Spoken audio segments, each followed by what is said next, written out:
On s'interroge ce matin sur la sécurité de nos usines, des sites chimiques en particulier. Le cas allemand hier a montré une nouvelle fois qu'il pouvait y avoir des failles. 2 personnes sont décédées dans la région de Leverkusen. Plusieurs autres ont été blessées après une explosion sur un site de traitement de déchets. Justine Fontaine, on vous retrouve sur place. Quid de la pollution, Justine? Est-ce que cet accident qui a provoqué une énorme fumée noire a dégagé aussi des charges polluantes? Alors selon les premières analyses de la qualité de l'air qui ont été réalisées hier, il n'y a pas d'augmentation des charges polluantes dans l'air. Les riverains que nous avons rencontrés depuis hier sont plutôt confiants, ils ne sont pas trop inquiets, déjà parce qu'ils savent qu'ils vivent près d'une grande zone industrielle et puis aussi parce qu'ils ont eu le sentiment hier qu'avec le sens du vent, le nuage de fumée avait été emporté plus loin.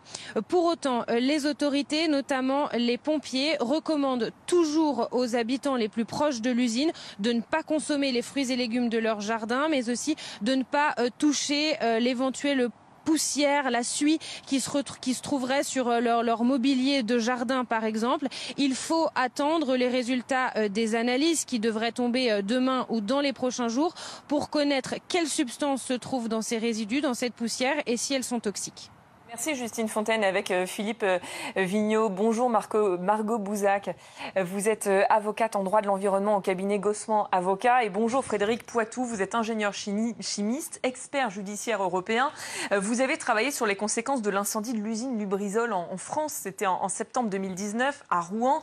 Forcément, ce qui se passe en Allemagne, ça nous rappelle un peu le cas de Lubrizol, ça nous rappelle, si on remonte encore plus loin et beaucoup plus dramatique, ce qui s'était passé l'usine AZF en 2001. C'est la réelle crainte dans une explosion sur un site de ce type, Frédéric Poitou, qu'il y ait une deuxième catastrophe qui suive l'explosion, une catastrophe environnementale, voire sanitaire liée à la pollution. De toute manière, la question ne se pose même pas parce que la catastrophe environnementale est liée. C'est pas la peine de minimiser les choses. Quoi qu'il arrive, dès qu'il y a un incendie, une explosion avec des produits chimiques au milieu, il y a un dégagement d'un certain nombre de substances toxiques. Alors, ça dépend de la composition de ce qui a brûlé, mais enfin, il y a toujours des COV, des HAP et parfois des dioxines. Donc, les autorités, comme en France à Lubrizol et comme chez ZF à l'époque, sont rassurantes, mais il n'est pas possible qu'il n'y ait pas de pollution. Ça, c'est une première question. Deuxièmement, en revanche, s'il y a une dispersion rapide du panache, il peut y avoir assez peu de conséquences sur les populations. Oui, c'est ce que j'allais dire, parce que vous dites il n'est pas possible qu'il n'y ait pas de produits. Néanmoins, quelles sont les conséquences de cette pollution ? Les conséquences, en fait, tout dépend de la dispersion et de ce qui a brûlé. Et ça, on ne le sait pas. Sur Lubrizol, on a eu beaucoup de mal à le savoir. Et on l'a su finalement assez tardivement. En Allemagne, moi, je ne le sais pas non plus. On parle de retraitement. Il peut y avoir beaucoup de choses qui ont brûlé. Mais les Allemands sont équipés, comme nous, de camions de pompiers qui sont capables de faire des détections rapides. Et il n'est pas possible qu'il n'y ait pas de substances polluantes dans ce qui a brûlé cette. Je reviens vers vous dans un instant justement sur le bilan 2 ans après qu'on peut tirer de la contamination après l'incendie de Lubrizol. Mais d'abord, Margot Bouzac, malgré toutes ces catastrophes, il y a quand même des process de sécurité qui ont été renforcés au niveau de ces usines. Est-ce qu'on a suffisamment tiré les leçons de ce qui s'est passé? Et je pense notamment au cas de Lubrizol. Est-ce que les choses ont évolué? Oui, tout à fait. D'un point de vue purement juridique, les choses ont évolué très rapidement. De toute manière, en droit des installations industrielles, il y a systématiquement des réglementations qui vont évoluer. Ça, c'est au gré des accidents, le droit évolue. Et Lubrizol n'a pas échappé à la règle puisque, je crois que c'est en septembre 2020, il y a une nouvelle réglementation qui est intervenue pour encore sécuriser davantage les installations, la prévention, notamment l'information du public. Et donc, voilà, on a renforcé le dispositif. Mais on nous avait dit ça aussi après AZF. Est-ce qu'encore aujourd'hui, malgré tous ces process de sécurité qui ne cessent d'évoluer, est-ce que ça reste toujours dangereux d'habiter à côté de ce genre de site? De toute manière, oui, ça. Évidemment, alors il y a une zone de danger qui est prévue, c'est les PPRT, qui est prévue quoi qu'il arrive dans un périmètre autour des zones à risque, autour des installations industrielles. Donc les personnes sont informées, le cas échéant, il y a des expropriations, évidemment on ne peut pas vivre à côté d'une installation industrielle. Après, les accidents arrivent, fort heureusement, ils ne sont pas réguliers, mais on a plusieurs cas d'accidents industriels. Je pense qu'on ne peut pas écarter le le risque, quoi qu'il arrive. À quelle fréquence ils arrivent, ces accidents industriels, et de quelle nature ils sont? Parce qu'on a forcément médiatisé AZF et Lubrizol, parce que c'était les plus grosses catastrophes industrielles. Mais il y a aussi des plus petites catastrophes industrielles, des plus petits accidents qui ont... Tout à fait. Alors, je ne suis pas au courant particulièrement de tous les accidents qui interviennent, mais par exemple, en droit de l'Union européenne, la réglementation a été créée à la suite d'un accident grave. Donc, c'était en Italie, l'accident Seveso. Effectivement, il y a eu AZF à Toulouse qui a été très médiatisé, et Lubrizol, et maintenant, malheureusement, l'Allemagne. Mais ce ne sont pas des accidents isolés. On parle vraiment là des catastrophes qui ont été très médiatisées. Frédéric Poitou, je reviens vers vous au sujet de l'usine Lubrizol. Officiellement, l'incendie, on le disait tout à l'heure, n'a pas contaminé l'environnement. Pourtant, il y a 10 000 tonnes de produits chimiques qui sont partis en fumée, officiellement, parce que c'est le discours des autorités. Et pourtant, selon Mediapart, des mesures de pollution ont été dissimulées. L'ampleur de la contamination aurait été nettement sous-estimée. Quel est votre avis là-dessus ? Quand on regarde des analyses qui ont été faites par des populations, des individus, des groupements d'associations de paysans, notamment dans le nord de Rouen, on voit clairement des contaminations. Alors, les mesures du plan gouvernemental dont vous venez de parler après Lubrizol, elles vont dans le bon sens, évidemment, mais on focalise plutôt sur les accidents plutôt que sur la prévention. Donc, on est passé d'une logique de respect des normes à une logique d'évaluation des risques, et alors qu'en même temps, on assiste à un assouplissement de la déréglementation au nom d'une simplification des règles. Donc il y a un certain nombre de choses qui ne vont pas. Le plan gouvernemental, il propose de réorganiser les stockages de manière dangereuse. Ça, c'est plutôt pas mal. Il propose d'optimiser les obligations déclaratives parce que dans le cas du Lubrizol, on ne savait même pas ce qui avait explosé le jour de l'explosion. Ça, c'est plutôt pas mal. Il propose d'augmenter de 50% les contrôles terrain, mais 50%, ça ne nous ramène même pas au nombre des contrôles qu'il y avait en 2005, après AZF, parce que le nombre des fonctionnaires de l'Adréal a tellement diminué qu'on n'arrive plus à soutenir le nombre des contrôles. Enfin, il y avait un député, Damien Adam, qui a proposé la création d'un bureau d'enquête accident qui est absolument inutile. Ce n'est pas un bureau d'enquête post-accident qu'il faut. Il faut qu'il n'y ait pas d'accident. Et donc, il faut qu'il y ait une autorité de régulation qui évite les accidents. Voilà. Et puis, par ailleurs, le plan gouvernemental propose une information aux populations par un plan SMS. Ça, c'est plutôt sympa. Mais pour le moment, on n'a pas vu le bout du tunnel. Donc franchement, on n'y est pas encore. Hein. Le compte il y a encore beaucoup de choses à faire, on le comprend. Merci beaucoup Frédéric Poitou et merci à vous Margot Bouzak. 9h38, on passe à autre chose à présent, autre thème dans l'actualité ce matin dans le live. De recherche se poursuivre. Les pompiers avaient dû interrompre leur recherche cette nuit à cause du noir, mais aussi de la zone qui était devenue difficile d'accès à cause de toute l'eau qu'ils avaient dû envoyer pour éteindre l'incendie. 5 personnes sont donc toujours portées disparues. Les autorités ont expliqué qu'elles avaient très peu d'espoir de les retrouver saines et sauves. Et le bilan est donc toujours de 2 personnes décédées, 2 employés de l'usine. Ici, on se trouve dans une grande zone industrielle. Il y a 70 entreprises chimiques qui sont installées. Et ce qui fait bien que les premières habitations se trouvent à quelques kilomètres d'ici. Quid de la pollution, Justine? Est-ce que cet accident qui a provoqué une énorme fumée noire a dégagé aussi des charges polluantes? Alors selon les premières analyses de la qualité de l'air qui ont été réalisées hier, il n'y a pas d'augmentation des charges polluantes dans l'air. Les riverains que nous avons rencontrés depuis hier sont plutôt confiants, ils ne sont pas trop inquiets, déjà parce qu'ils savent qu'ils vivent près d'une grande zone industrielle et puis aussi parce qu'ils ont eu le sentiment hier qu'avec le sens du vent, le nuage de fumée avait été emporté plus loin.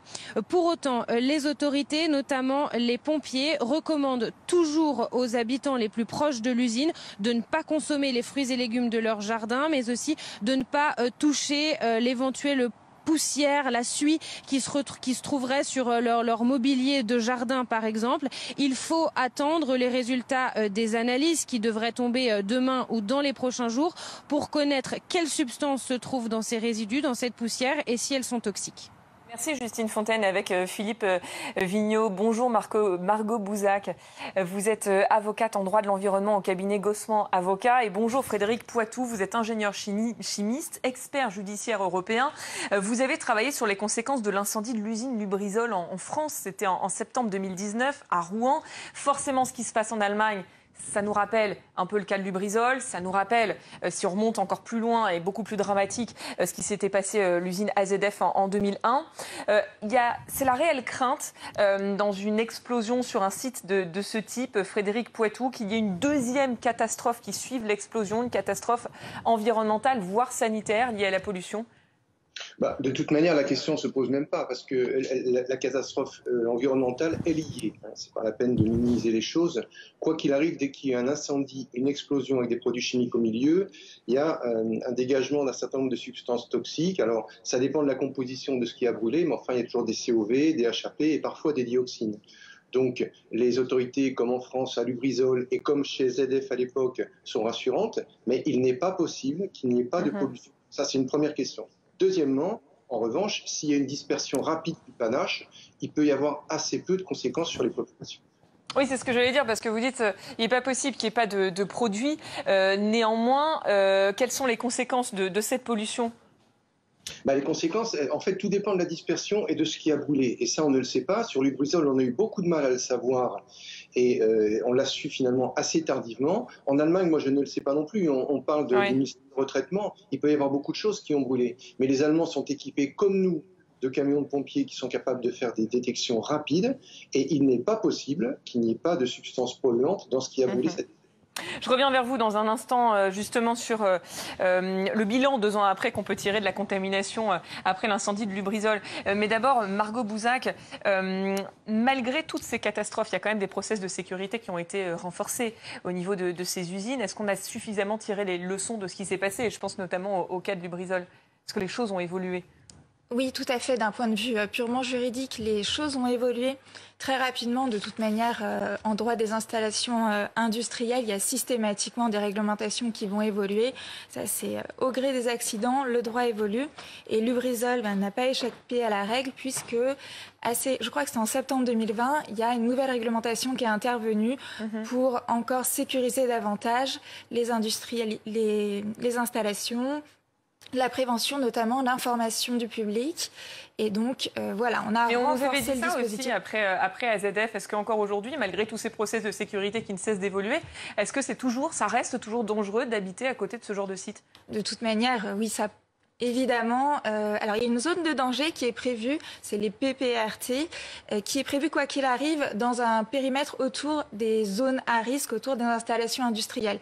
Donc, les personnes sont informées. Le cas échéant, il y a des expropriations. Évidemment, on ne peut pas vivre à côté d'une installation industrielle. Après, les accidents arrivent, fort heureusement, ils ne sont pas réguliers, mais on a plusieurs cas d'accidents industriels. Je pense qu'on ne peut pas écarter le risque, quoi qu'il arrive.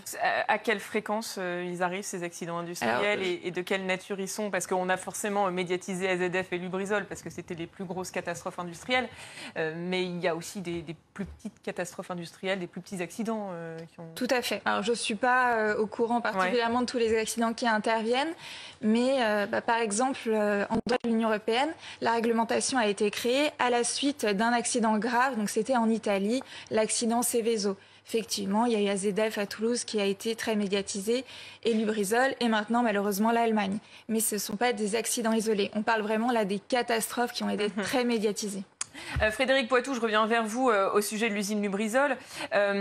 Officiellement, l'incendie, on le disait tout à l'heure, n'a pas contaminé l'environnement. Pourtant, il y a 10 000 tonnes de produits chimiques qui sont partis en fumée, officiellement, parce que c'est le discours des autorités. Et pourtant, selon Mediapart, des mesures de pollution ont été dissimulées. L'ampleur de la contamination aurait été nettement sous-estimée. Quel est votre avis là-dessus ? Quand on regarde des analyses qui ont été faites par des populations, des individus, des groupements d'associations de paysans, notamment dans le nord de Rouen, on voit clairement des contamination. Alors, les mesures du plan gouvernemental dont vous venez de parler après Lubrizol, elles vont dans le bon sens, évidemment, mais on focalise plutôt sur les accidents plutôt que sur la prévention.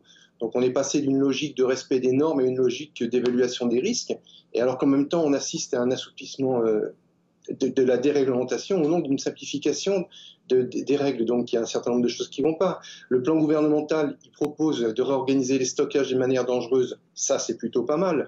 Il propose d'optimiser les obligations déclaratives parce que dans le cas du Lubrizol, on ne savait même pas ce qui avait explosé le jour de l'explosion. Ça, c'est plutôt pas mal.